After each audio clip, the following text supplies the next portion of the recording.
Okay, I'd like to start with this quotation here. I've recently returned from 3 months of fieldwork in Berlin where I carried out my first phase of interviews. I interviewed a youth group leader, Timo, and he mentioned that his son, Jan, his 10-year-old son, had recently been on a church camp in the city centre, and I was interested to hear whether kids had reacted when they heard where Jan was from. Timo wasn't quite sure, but then, as if by magic, Jan came through the door, home from school. Bearing in mind he had no idea who I was or what I'd been chatting to his dad about, Timo asked him, Jan, what did the other kids say when they found out where you were from? And Jan came out with, nobody said anything bad. And I was just really struck by this moment, by the fact that this 10-year-old boy, that was his first reaction, nobody said anything bad. My research focuses on young people and territorial stigma, so the negative reputation attached to particular neighbourhoods. My case study in Germany is this place, Marzahn. It's on Berlin's eastern periphery. It was built in the 1980s to rehome families from poor inner city housing. It's lost my train now.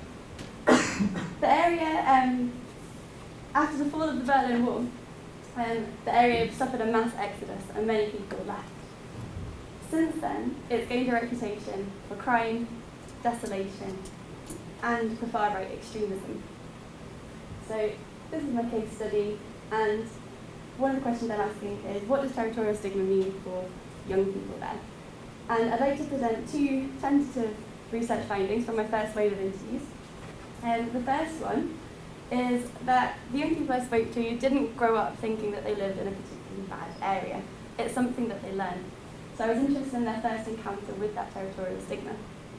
And most of them could pinpoint an exact moment, or at least the vague age and the scenario when they first discovered that other people looked down on where they lived. For many, this aligned with their first kind of experiences independently outside of this case of neighbourhood.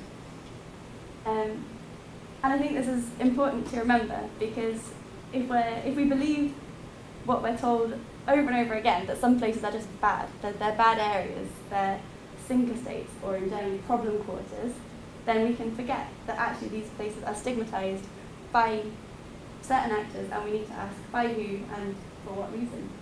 The other tentative research finding, I'm going to get 30 seconds left, is that young people are actually pretty clued up. They know that when TV crews come and film in this area, that they stand in front of the only 2 towers in the whole 20-kilometre squared area that haven't been renovated. They know that when newspapers print pictures of this area, it's the grey photos of grey buildings. It's not the rest of the area. So they're actually pretty clued up. What they're not so sure about is why particular actors do this.